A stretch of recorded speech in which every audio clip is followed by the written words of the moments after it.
আসসালামু আলাইকুম। এখন আপনারা দেখবেন সংবাদ শিরোনাম। বড় সংস্কারের মুখে স্বাস্থ্য খাত, সমন্বয়হীনতা কমিয়ে দপ্তর ও প্রতিষ্ঠান পুনর্গঠন করে হচ্ছে ৩ অধিদপ্তর, পাল্টে যাচ্ছে নাম। আমরা নীতিগতভাবে এই সিদ্ধান্তটা এক হয়ে এই উপর দিকে যে মার্চ হওয়ার ব্যাপারটা এটা আমরা করে দিয়ে যাব আশা করতে পারি, এবং এটা অনুমোদনও হয়ে যাবে আশা করি। এরপর এটাকে পর্যায়ক্রমে তারা মিলাতে হবে। অর্থনীতির পাশাপাশি বাংলাদেশের সাথে রাজনৈতিক সম্পর্ক স্থাপন করছে কাতার, জানালেন দেশটিতে নিযুক্ত রাষ্ট্রদূত। গণতান্ত্রিক উত্তরণ প্রক্রিয়ায় সহযোগিতার প্রস্তাব। বাংলাদেশ কাতার সম্পর্কটা এতই চমৎকার যে তারা অনেক আগে থেকে ট্রেডিশনালি আমাদের পার্টনার, রাজনৈতিক পার্টনার সব দিক থেকে। বাংলাদেশকে গণতন্ত্র নিয়ে রিশেপিং যদি প্রয়োজন পড়ে সেক্ষেত্রেও কাতার গভর্নমেন্ট সর্বাত্মক সহযোগিতা প্রদান করবে। সাফল্যের বিচারে সেরা মাদ্রাসা শিক্ষা বোর্ড, সামাজিক অবস্থান আর ব্যবস্থাপনা প্রধান কারণ বলছেন বিশ্লেষকরা। ফলাফলের আনুপাতিক ধারা থেকে বের হওয়ার তাগিদ। এক সপ্তাহ পরও ধোঁয়া বের হচ্ছে চট্টগ্রাম ইপিজেড এর পোড়া কারখানা থেকে। কর্মহীন শ্রমিকদের হাহাকার এলাকা জুড়ে, জমা পড়েনি 2 তদন্ত কমিটির রিপোর্ট। অপরিকল্পিত নগরায়নে আবাস হারাচ্ছে পাখি, দেখা দিয়েছে খাবারের সংকট। সহাবস্থানের তাগিদ পরিবেশবাদীদের। আসসালামু আলাইকুম। এখন দেখবেন সংবাদ বিস্তারিত। স্বাস্থ্য খাতে আসছে বড় পরিবর্তন। 7টি অধিদপ্তর, দপ্তর ও প্রতিষ্ঠান পুনর্গঠন করে হচ্ছে 3টি অধিদপ্তর। স্বাস্থ্য অধিদপ্তরের নাম হতে যাচ্ছে চিকিৎসা সেবা অধিদপ্তর, আর মন্ত্রণালয়ের 2 বিভাগও এক হওয়ার নীতিগত সিদ্ধান্ত হয়েছে। 1 থেকে 1.5 মাসের মধ্যে এই সংস্কার সম্পন্ন হবে। মন্ত্রণালয়ের বিশেষ সহকারী সাইদুর রহমান জানিয়েছেন, স্বাস্থ্য খাতে সমন্বয়হীনতা কমিয়ে সেবা মানুষের দোরগোড়ায় নিতেই এমন পদক্ষেপ। স্বাধীনতার 54 বছরেও দেশে মানসম্মত ও টেকসই স্বাস্থ্য ব্যবস্থা গড়ে ওঠেনি। অন্তর্বর্তী সরকার দায়িত্ব নেয়ার পর এই খাতের সংস্কারের জন্য নেওয়া হয় বড় উদ্যোগ।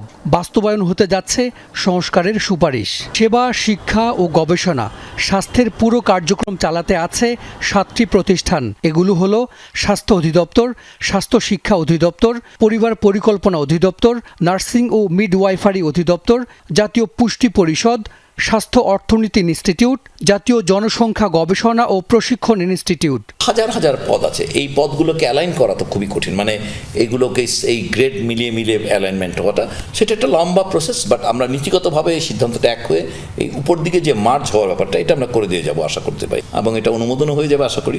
এরপর এটাকে পর্যায়ক্রমে তারা মিলাতে হবে আর কি, যে গ্রেড 14-তে কে আছে এখানে, গ্রেড 16-তে কে আছে। আমাদের মন্ত্রণালয় পর্যায়ে অনুমোদন হয়ে গেলে পরে কিন্তু ডিজিগুলো তো আমাদের এখান থেকে হবে। সো এটা আমাদের বেশি সময় লাগা উচিত না, 1 মাস 1.5 মাস এরকম। বাংলাদেশের সাথে কেবল অর্থনৈতিক নয়, রাজনৈতিক সম্পর্ক স্থাপন করছে কাতার। কাতারে বাংলাদেশের রাষ্ট্রদূত বলছেন, জুলাই অভ্যুত্থানের পর গণতান্ত্রিক উত্তরণ প্রক্রিয়ায়ও ঢাকাকে সহযোগিতার আনুষ্ঠানিক প্রস্তাব দিয়েছে দোহা। সেই সাথে মধ্যস্থতা কূটনীতিতে সক্রিয় কাতার, রোহিঙ্গা ইস্যুতেও থাকতে চায় বাংলাদেশের পাশে। জুলাই অভ্যুত্থানের পর গেল জানুয়ারিতে উন্নত চিকিৎসার জন্য বহু বছর পর লন্ডন গিয়েছিলেন বিএনপি চেয়ারপারসন খালেদা জিয়া। তার যাওয়ার সময় বিশেষ এয়ার অ্যাম্বুলেন্স পাঠিয়েছিলেন কাতারের আমির। আবার সেই রয়্যাল এয়ার অ্যাম্বুলেন্সেই ঢাকা ফেরেন সাবেক এই প্রধানমন্ত্রী। গেল এপ্রিলে প্রধান উপদেষ্টা ডক্টর মোহাম্মদ ইউনূসের কাতার সফরকেও গুরুত্ব দিয়েছে দেশটি। এ সময় জ্বালানি সংকট মোকাবেলায় এলএনজি আমদানি বাড়ানোর পাশাপাশি বাংলাদেশে ব্যবসা বাণিজ্য আর বিনিয়োগ বাড়ানোরও আগ্রহ দেখায় তেল সমৃদ্ধ এই দেশটি। দেশটিতে বাংলাদেশের রাষ্ট্রদূত বলছেন, সাম্প্রতিক সময়ে নতুন উচ্চতায় পৌঁছেছে ঢাকা দোহা সম্পর্ক। কাতার বাংলাদেশ কূটনৈতিক সম্পর্ক, রাজনৈতিক সম্পর্ক সবসময় একটি অসাধারণ এবং চমৎকারিত্ব অবলম্বন করে চলে। এবং সম্প্রতি আপনি জেনেছেন যে মাননীয় প্রধান উপদেষ্টা এই দেশটিতে সফর করেছেন, এবং গত বছর এ দেশের আমির বাংলাদেশে সফর করেছেন।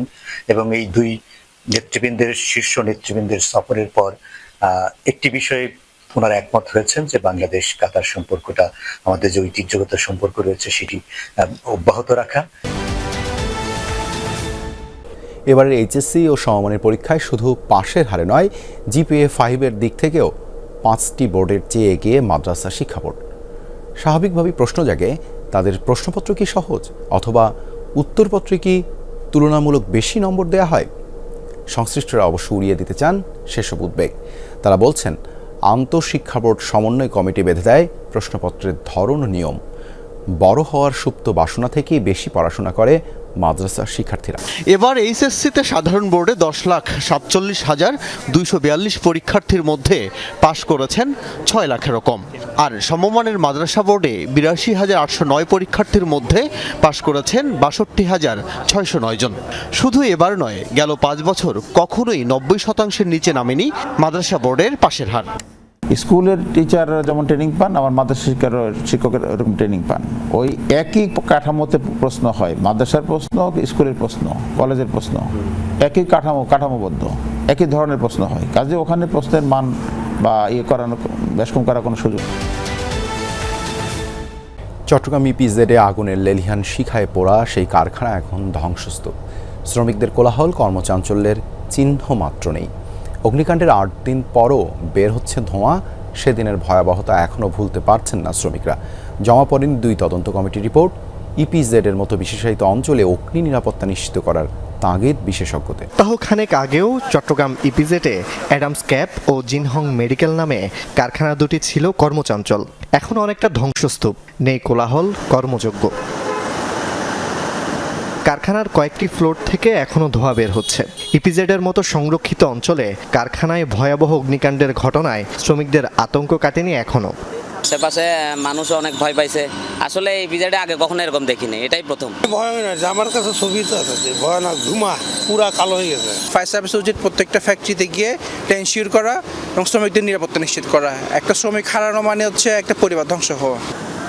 ইপিজেডে ব্যস্ত সব কারখানায় কাজ করে শত শত শ্রমিক, বেশিরভাগ কারখানা বহুতল, কিন্তু অগ্নি নির্বাপনের সক্ষমতার ঘাটতি স্পষ্ট। অ্যাডামস ক্যাপ কারখানার আগুন 17 ঘন্টায়ও নেভানো যায়নি।